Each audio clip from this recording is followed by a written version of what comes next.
Marie fut choquée de découvrir que sa femme, qui travaillait comme enseignante, avait un code QR imprimé sur le dos. Par curiosité, il le scanna avec son téléphone, et une page du groupe d'élèves de sa femme s'afficha. Le groupe ne semblait pas du tout convenable. Il entra, et entendit la voix de sa femme. Un nouveau lot de thé Longjing vient d'arriver. Les frères qui veulent le goûter feraient mieux de se dépêcher.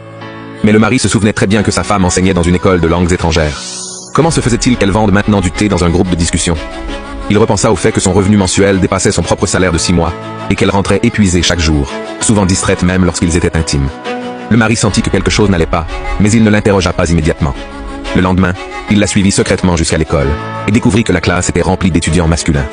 Il entendit même sa femme dire des paroles aguichantes au garçon. « Ce soir, je vais te faire te sentir parfaitement à l'aise. » Même les sons provenant de la salle de classe faisaient rougir les gens.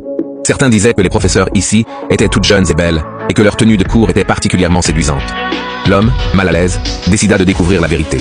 Alors qu'il arrivait au bâtiment d'enseignement, il croisa sa femme. Heureusement, il était bien déguisé, et elle ne le reconnut pas.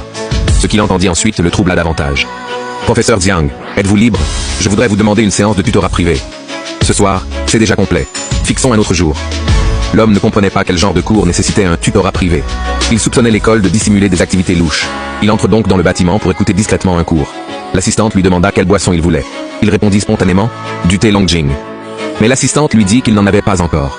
L'homme était pourtant sûr de les avoir entendus en parler. Cela attisa encore plus sa curiosité au sujet de la salle d'où provenaient les bruits. Il demanda à l'assistante quelle matière était enseignée là. Elle répondit que c'était une salle réservée aux membres, et que quiconque pouvait y entrer en payant une petite somme. Le mari devint encore plus convaincu de ses soupçons. Mais il s'était déjà absenté trop longtemps de la maison, et craignait que sa femme ne remarque son absence. Il décida donc de rentrer d'abord, et de réfléchir à un plan. Tard dans la nuit, il se tourna, et se retourna, incapable de dormir. Les événements de la journée repassaient sans cesse dans son esprit. Il était persuadé que le thé Longjing cachait une autre signification. Il se rappela que les étudiants avaient dit que le cours se tenait le soir, et pensa que la nuit devait détenir la clé du secret du thé Longjing. Le soir suivant, il retourna à l'école. Cette fois, il entra directement dans le bâtiment d'enseignement, voulant voir comment sa femme réagirait en le voyant. À la place, il aperçut 2 personnes livrant du thé, alors qu'il n'y avait personne d'autre. Mais il était certain qu'il cherchait à dissimuler autre chose. Il se glissa silencieusement à l'intérieur du bâtiment. « Professeur Jiang, puisque nous avons tous travaillé si dur, pourriez-vous nous donner un peu plus de tutorat ce soir? Vous avez vraiment bien travaillé ce soir.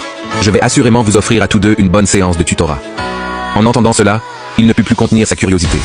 Tard dans la nuit, il se rendit à la porte d'où provenaient les sons, décidé à découvrir quel secret s'y cachait. Mais devant la porte, il aperçut, stupéfait, la scène de 2 personnes.